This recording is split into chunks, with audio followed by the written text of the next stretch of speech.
আজ করব চিংড়ি ভাপা। 500 গ্রাম চিংড়ি নিয়েছি, ভালোভাবে ধুয়ে রেখেছি। আর একটা বাটিতে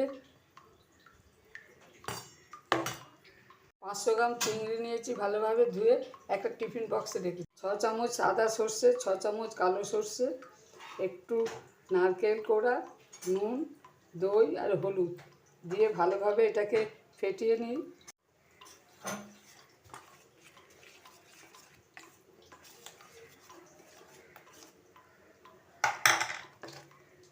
এবার এটাকে দিয়ে দিলাম।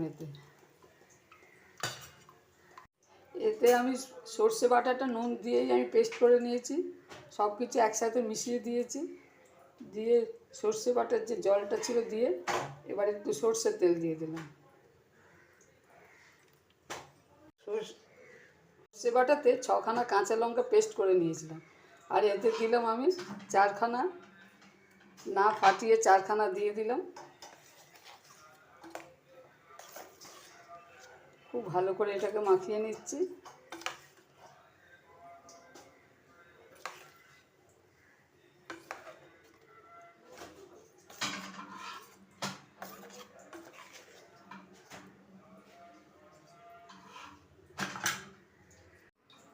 এবার একটা ননস্টিক কড়াইতে আমি জল বসিয়েছি, এটাকে বসিয়ে দিলাম। এবার এর মুখটা ঢাকা দিয়ে দেবো। টিফিন প্লেটের মুখটা ঢাকা দিয়ে দিয়েছি। এবার এটা মুখটা চাপা দিয়ে 20 মিনিট আমি ভাপিয়ে নেব। 20 মিনিট হয়ে গেছে, এবার বন্ধ করে দিয়েছি। এবার এটাকে আমি নামাবো। এবার এটাকে নামিয়েছি, খুলবো। আমার ভাপা রেডি হয়ে গেছে।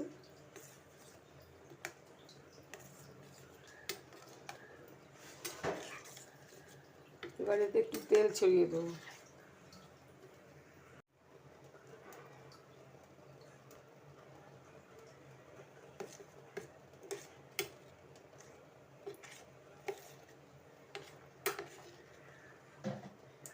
গরম ভাতের সাথে চিংড়ি মাছের ভাপা। যদি এই রেসিপি ভালো লাগে শেয়ার করবেন, সাবস্ক্রাইব করবেন, কমেন্ট করে জানাবেন।